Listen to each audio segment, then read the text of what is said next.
Alors Dominique, 2 jours après, ou 3 jours plutôt après un match que je vais qualifier de catastrophique, indigne d'une équipe de Ligue 1, t'en es où là dans ta réflexion après-match? Bonsoir Didier. J'en suis où dans ma réflexion? Je suis encore en pleine réflexion de ce match. Euh, Effectivement, cette rencontre et notre prestation est indigne d'une équipe de Ligue 1. J'ai deux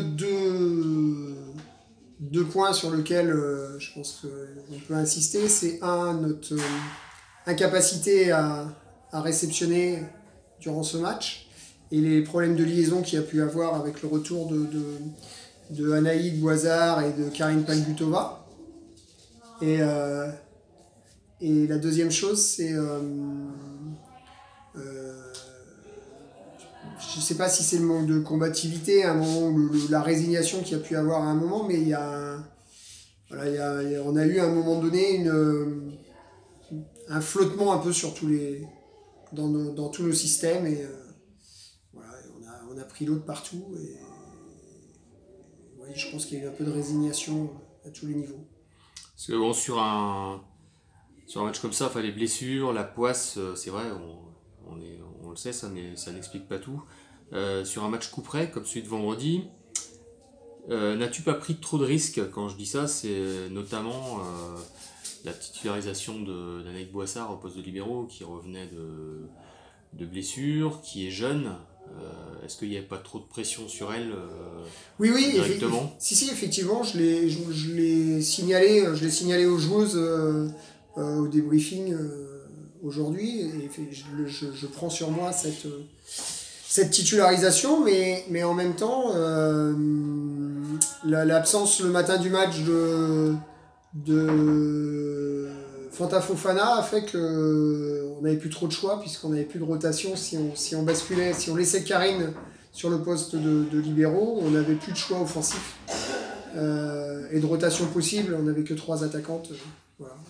Et Anna et Marie ont bien montré que c'était compliqué pour elles sur ce match-là. Parce que, bon là, clairement, comme tu as dit, hein, on a explosé en SF. On peut pas mettre la faute sur Non, non, une jeune joueuse. par contre, non.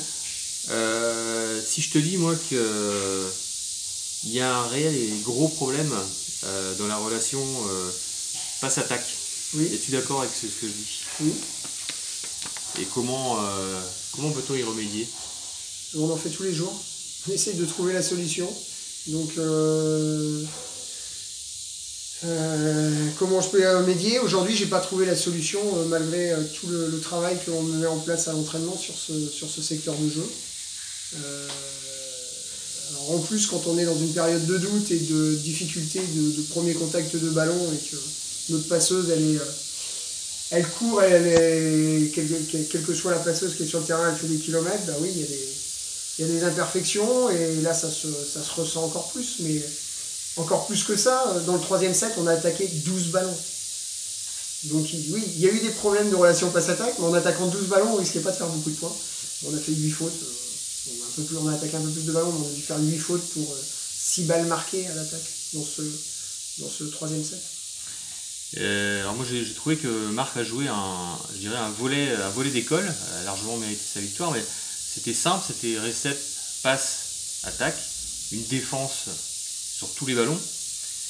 Et Quimper, le néant, à la vue d'une telle prestation, je me pose même la question, est-ce qu'il y a des solutions là? J'espère qu'on va en trouver, oui, des solutions. Les solutions, on les a parce que. Enfin, on les a. Euh, Encore une fois, ce que j'expliquais aux joueuses, elles ont su montrer sur des matchs qu'elles étaient capables de le faire. Elles ne peuvent pas avoir complètement tout perdu. Je peux admettre que la pression, je peux admettre que à un moment donné, le match ne s'engage pas comme c'était prévu et elles se bloquent. Enfin, je peux le comprendre. Je ne l'admets pas, par contre, je peux le comprendre.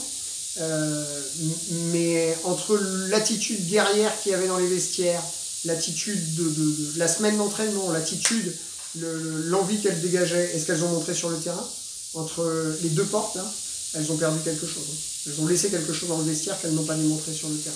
Et ça, par contre, c'est plus ça qui me gêne. Donc voilà, quand tu te dis que tu vas être une meute de loups et que tu vas attraper ton adversaire et que tu vas mordre jusqu'à ce que le match soit dans ton escarcelle, dans ton panier en l'occurrence, bah là ça n'a pas été le cas. Et voilà, donc le discours qu'elle tienne et le discours qu'elle démontre, il a été un petit peu antinomique, donc c'est ça ma grosse déception. Mais le mérite en revient aussi un peu à Marc Ambaré, qui a joué un volley d'école, propre, avec une qualité de défense, une libéro qui a été exceptionnelle dans le premier set, alors qu'on est en train d'essayer de revenir. Elle fait 3-4 défenses et sur les contre-attaques elles font point parce qu'elles sont balles parfaites et elles font point. Nous, sur les ballons qu'on récupère, on n'a pas fait un seul point, pas un point. Donc voilà, il y a une équipe qui a joué comme l'a dit Thibaut à la fin de la rencontre, elles ont joué sans pression, elles se foutaient un petit peu du résultat et elles sont parties avec les 3 points. Et nous, je pense qu'on s'est mis indirectement un peu certaines ont dû se mettre un peu de pression et au fur et à mesure que le match avançait, ont encore subi davantage la pression. Parce que là, si je dis une vraie palissade, sans changement, pas de maintien possible, tu me réponds quoi? Sans changement, pas de maintien possible. Je ne vais pas répondre. Donc aujourd'hui, malgré les mauvais résultats du Quimper Volley, Quimper n'est pas condamné à la descente. Et ça, c'est quand même une grosse chance, pour pas dire un miracle, quand on voit des prestations pareilles.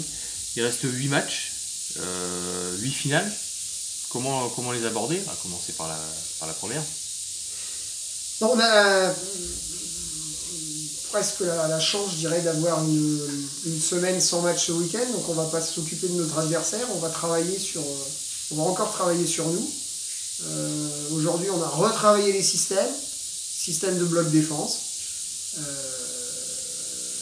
On va retravailler nos systèmes de réception avec Anaïg, puisque Lola n'est plus opérationnel pendant quelques semaines. Donc on va retravailler ces systèmes de réception avec Anaïg. On continue de travailler, c'est le fil conducteur, le fil rouge, depuis déjà le début de la saison, c'est la relation passe-attaque avec les deux passeuses, surtout la relation avec nos centrales. Et puis essayer de changer l'état d'esprit quand on va aborder le match. On ne peut pas aborder tous les matchs avec la peur au ventre parce qu'il ne reste plus beaucoup de matchs. J'ai fait le décompte des matchs cet après-midi aux joueurs, j'ai dit il en reste encore 8. Et il nous faut 3 victoires à minima, sachant qu'il faut battre Chamalières. Ne me parlez pas de pression, ne parlez pas de... La pression, vous l'avez eu toute l'année, vous l'aurez jusqu'à la fin de l'année. Il faut battre Chamalières et il faut gagner 3 matchs. Voilà. Donc maintenant, plus vite on aura pris des points, moins on aura de pression sur le dernier match de championnat qui sera France Avenir à domicile. Donc la chance qu'on a aussi, c'est donc ce que tu disais, c'est 15 jours pour préparer un déplacement à Saint-Raphaël, qu'on avait battu ici. Oui. Un laps de temps suffisant pour se remettre les têtes à l'endroit. Pour récupérer des joueuses en état, moi malade. Donc déjà ce matin j'étais content, 10 en musculation, pas une joueuse de malade. C'est plus intéressant. Maintenant, il faut que ça dure jusqu'à la fin de saison. Et une question très directe, crois-tu, Dominique, toujours en ton équipe? Je crois dans nos chances de maintien. Je crois toujours dans nos chances de maintien. Mais oui, j'espère qu'elles seront capables de démontrer. Et on va tout faire pour que, avec Alex, on va tout faire pour les amener à se maintenir et à faire une belle fête malgré tout le soir du dernier match. Et ben on va continuer à suivre ça et à être derrière l'équipe, à les soutenir. Et puis à très bientôt pour une victoire, on l'espère tous. Merci.